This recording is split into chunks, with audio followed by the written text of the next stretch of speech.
E aí galera, vamos lá dar continuidade no assunto. A gente vai começar agora o tema 2 do livro Organizações e Regionalizações do Espaço Mundial, capítulo 1, Regionalizações Mundiais, página 38, para quem quiser acompanhar, tá bom? A gente vai falar um pouquinho sobre a ordem bipolar e a Guerra Fria, que vai acontecer após a Segunda Guerra Mundial com a vitória dos aliados.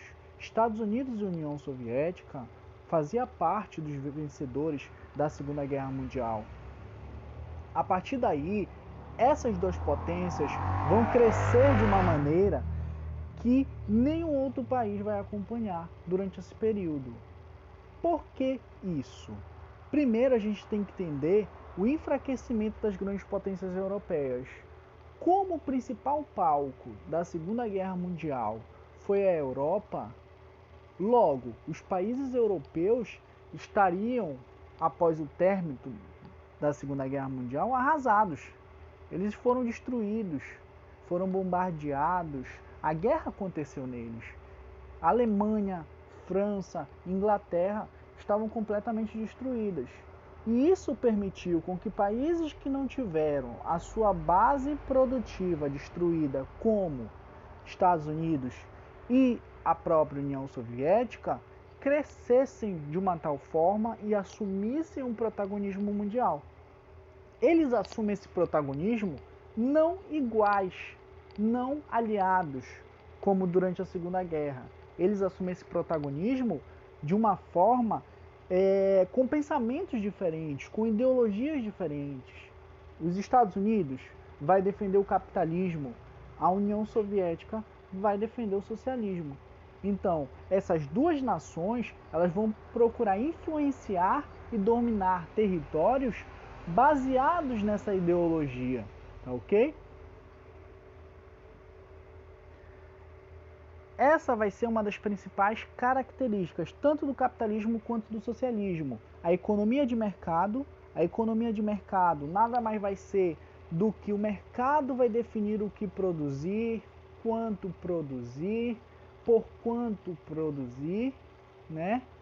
Então, o mercado que vai delimitar os passos da economia. Outra característica do capitalismo vai ser a propriedade privada. Os meios de produção não vão ser de domínio coletivo. Eles vão ser de domínio de um indivíduo, vai ter um dono, vai ter um patrão. Tanto que a sociedade capitalista ela é dividida em classes. Outra característica. Nós vamos ter a classe burguesa e a classe do proletariado. Os burgueses vão ser os donos dos meios de produção. E o proletariado vão ser aqueles que vão trabalhar nos meios de produção. Eles vão vender a sua força de trabalho para os burgueses em troca de um salário. O principal objetivo do capitalismo vai ser o lucro, como a gente sabe. Então o viés capitalista vai ser um viés mais econômico. Já o socialismo, a gente vai ter a economia baseada no que nós chamamos de economia planificada, que é uma economia que tem total interferência do Estado. É o Estado que vai definir o que fazer, o que produzir, quanto produzir, como produzir. Então é o Estado que vai ditar o ritmo da economia totalmente diferente do que é o sistema capitalista. Vai inexistir classes no socialismo. Não vai ter um dono, não vai ter um patrão. Todos os indivíduos vão ser iguais perante o Estado e todos vão ser donos dos meios de produção junto do Estado. Tá? O principal objetivo do socialismo vai ser o bem-estar social, o bem-estar da sociedade, como a sociedade vai estar se sentindo. Esse vai ser o principal objetivo do socialismo. Dando continuidade, a gente vai ter um panorama mundial bem interessante. Por quê? De um lado, a gente vai ter países capitalistas, de outro socialista. Mas o mundo vai ser dividido dessa forma? Não. O mundo vai ser dividido da seguinte forma. Observe esse mapa aí. Mapa da divisão em primeiro, segundo e terceiro mundo. O primeiro mundo, esse em amarelo, vão ser chamados países capitalistas desenvolvidos, ou seja, os países capitalistas ricos, Estados Unidos, Canadá, França, Inglaterra, uma série de países aí desenvolvidos, considerados de primeiro mundo. Segundo mundo. Segundo mundo vão ser os países socialistas. Países que adotam o socialismo como ideologia. Países que vão estar caminhando junto com a União Soviética. E o terceiro mundo vão ser países capitalistas, mas capitalistas subdesenvolvidos, capitalistas que vão ser países pobres, tá ok? Como o nosso Brasil, que é um país em desenvolvimento, mas era considerado subdesenvolvido. E aí a gente vai se enquadrar nesse terceiro mundo, tá ok? Vamos dar continuidade. O mundo bipolar, ele vai promover uma certa instabilidade no mundo. A gente sabe que pós Segunda Guerra Mundial, a Segunda Guerra Mundial ela termina de uma forma que os Estados Unidos mostram a sua força. Então o mundo todo ele vai ficar apreensivo com o poder de destruição que a bomba atômica tem. E tanto os Estados Unidos quanto a União Soviética, eles vão apresentar tecnologia para desenvolver essas bombas. Então, o embate direto entre essas duas potências provocaria uma guerra nuclear, uma terceira guerra mundial nuclear. E isso seria totalmente prejudicial, tanto para os dois países, quanto para os países em sua volta. Vale a gente lembrar que no meio dos Estados Unidos com a União Soviética, a gente vai ter praticamente toda a Europa, ok? Então vamos dar continuidade. Os Estados Unidos, seguindo a ideologia capitalista, vai definir um plano para atrair mais países para o seu lado, que vai ser o Plano Marshall. O Plano Marshall ele foi criado com o seu real objetivo como uma forma de deter o avanço do socialismo soviético. Então, a gente vai ter o Plano Marshall favorecendo as economias com empréstimos, financiamentos, para com que países se reconstruam e fiquem do lado dos Estados Unidos. E aí a gente vai ter como argumento oficial para esse plano a luta contra a pobreza, o desespero e o caos social. Esse plano ele pode atender esses objetivos oficiais, mas o principal objetivo era deter o avanço do socialismo. Já por outro lado, a gente vai ter a União Soviética que vai responder a esse plano Marshall. Ela vai criar o seu próprio plano, que vai ser o Conselho para a Assistência Econômica Mútua, o Comecon. O Comecon ele também tem os mesmos moldes do plano Marshall, no qual ele vai servir para auxiliar os países ditos socialistas, para auxiliar os seus aliados a se reconstruírem, a fortalecerem a sua economia, ok? Junto disso tudo a gente vai ter a criação de braços militares dessas duas potências. O braço militar americano vai ser chamado de OTAN, que vai ser a organização militar que vai defender os países capitalistas. O nome da OTAN é Organização do Tratado do Atlântico Norte, né? Então a gente vai ter esse braço militar como uma forma de se preparar para um confronto direto. A União Soviética, percebendo isso, cria também seu braço militar, que vai ser o Pacto de Varsóvia, que é uma organização militar para defender os interesses soviéticos, os interesses dos seus aliados, correto? E aí o mundo ele fica apreensivo, como eu já falei para vocês, no pior, num conflito de bombas nucleares. E aí as características da Guerra Fria vão ser as seguintes: disputas tecnológicas, eles vão correr para desenvolver tecnologias mais avançadas uns mais que os outros, correto? Então a gente vai ter a corrida armamentista. O que foi a corrida armamentista? Muito importante.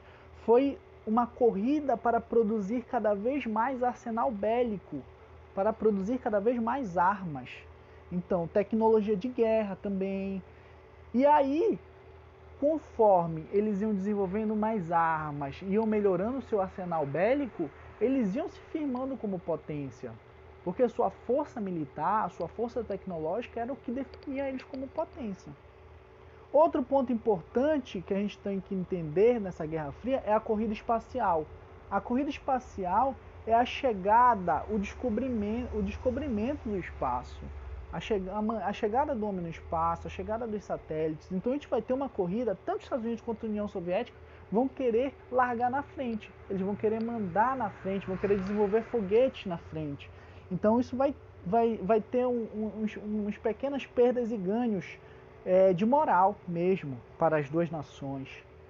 Em 1957, a gente vai ter o primeiro satélite colocado em órbita, o primeiro satélite espacial, que vai ser chamado de Sputnik, que foi da União Soviética. A União Soviética larga na frente nessa corrida espacial. Em 1960, o primeiro foguete tripulado com um ser vivo vai ser da União Soviética. A gente tem que lembrar da cachorra Laika, que foi para o espaço, né? Em 1961, a União Soviética, um ano depois de mandar um ser vivo para o espaço, manda um ser humano para o espaço. O Yuri Gagarin é um astronauta russo que foi para o espaço e voltou para a Terra. Então a gente vai ter a União Soviética nessa corrida espacial muito na frente dos Estados Unidos. Só que em 1969, os Estados Unidos vai fazer um impensável acontecer nessa corrida espacial e vai reverter esse placar devido à magnitude do que foi o seu feito, que foi mandar o homem para a Lua e depois ele trouxe o homem de volta da Lua. Então os Estados Unidos conseguiram um feito impensável até aquele momento dessa corrida espacial e virou o jogo. Né? A gente vai ter o Neil Armstrong, aquela famosa foto no qual ele vai estar lá na Lua. Deixa eu ver se está aqui. Está aqui, ó. Essa é a famosa foto, a primeira foto do homem na Lua. Então a gente vai ter os Estados Unidos dando passos largos nessa corrida espacial. Voltando, a gente vai ter também os programas de espionagem, que vamos ter de um lado a CIA, que é a agência de espionagem americana, né? E de outro lado a gente vai ter a KGB, que vai ser da União Soviética. Eles vão fazer de tudo para descobrir os próximos passos americanos. A KGB para descobrir os próximos passos americanos. A CIA para descobrir os próximos passos soviéticos. Então vai ser uma guerra silenciosa entre essa espionagem. Ok? Outro ponto importante da Guerra Fria é a busca por aliados. Quanto mais países forem do teu lado, mais forte e mais influente você vai ficar. E, além de tudo, a gente vai ter conflitos regionalizados. É claro que não houve um embate direto entre as duas potências, porém, tanto Estados Unidos quanto União Soviética fomentaram, eles forneceram armamentos, forneceram soldados para guerras, como a gente pode ver aqui a Guerra da Coreia, a Guerra do Vietnã. Então foram conflitos regionalizados que não extrapolaram o caráter mundial, mas que tiveram participação tanto dos Estados Unidos quanto de União Soviética. E como é que vai se dar o fim dessa Guerra Fria? O fim dessa Guerra Fria vai começar de fato em 1989. O que vai acontecer de tão importante em 1989?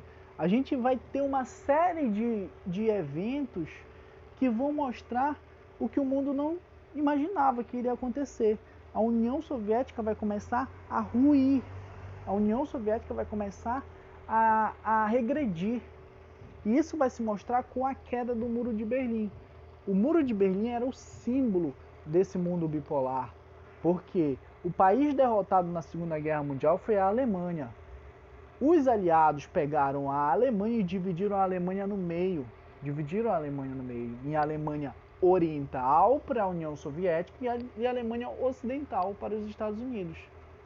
E aí a gente vai ter a queda desse muro como o fim simbólico da Guerra Fria. E o fim mesmo oficial da Guerra Fria vai acontecer em dezembro de 1991, onde vai ocorrer a desagregação geopolítica e territorial da União Soviética. A União Soviética declara o fim de sua existência. E a partir daí, a União Soviética ela vai se desagregar do seu território. E aí vai surgir a Rússia, a República Tcheca, a Polônia, né? Uma série de países da Europa Oriental após o fim da União Soviética, tá ok? Aqui é uma imagem do Muro de Berlim, da queda do Muro de Berlim, comemorado pelos alemães que não aguentavam mais essa divisão entre a Alemanha Oriental e a Alemanha Ocidental. Esse é um apanhado geral do que seria a Guerra Fria. A gente vai ter o início dela após o fim da Segunda Guerra Mundial, como eu falei para vocês, Estados Unidos defendendo o capitalismo e a União Soviética defendendo o socialismo. Então foi um mundo dividido em ideologias, né? A gente vai ter um mundo bipolar, os Estados Unidos com o Plano Marshall, plano de auxílio econômico aos seus aliados. A OTAN era um braço militar para proteger os aliados do capitalismo. E a CIA era uma agência de espionagem. Já na União Soviética, teremos a Comecon como um plano para auxiliar a economia dos seus aliados. O Pacto de Varsóvia era um braço da União Soviética. E a KGB era a agência de vigilância. A gente vai ter os pontos-chave da Guerra Fria, que vai ser a corrida armamentista, o desenvolvimento de armas, a corrida espacial, o ser humano tentando ganhar o espaço. Outro ponto que a gente também tem que lembrar é o conflito que vai existir lá em Cuba. A gente vai ter a crise dos mísseis, como é chamado esse conflito, né? Que a União Soviética vai instalar uma base em Cuba com mísseis de alcance para solo americano. Os Estados Unidos vai ficar enfurecido e vai ordenar a instalação de uma base na Turquia para pressionar com que a União Soviética retirasse esses mísseis de Cuba. E o mundo ele vai passar 13 dias abalados.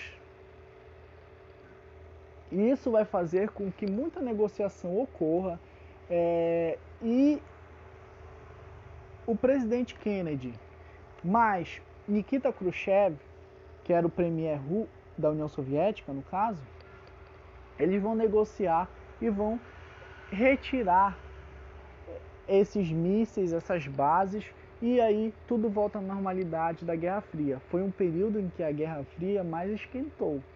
Foi essa crise de mísseis.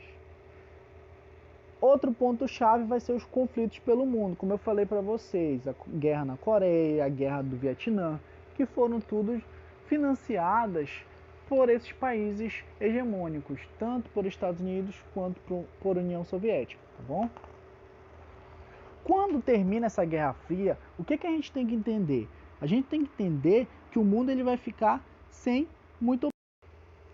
O mundo se torna multipolar, onde os Estados Unidos vai ter uma área de influência no continente americano, a gente vai ter a Europa, a União Europeia, que é a união de vários países, vão ter uma certa influência na África, e o Japão, que vai ser uma potência também nesse período recente, que vai ter uma certa influência na Oceania, correto? E o mundo vai ser dividido na regionalização norte-sul. Países do norte, os ditos países que vão ser desenvolvidos, vão ter uma certa força econômica.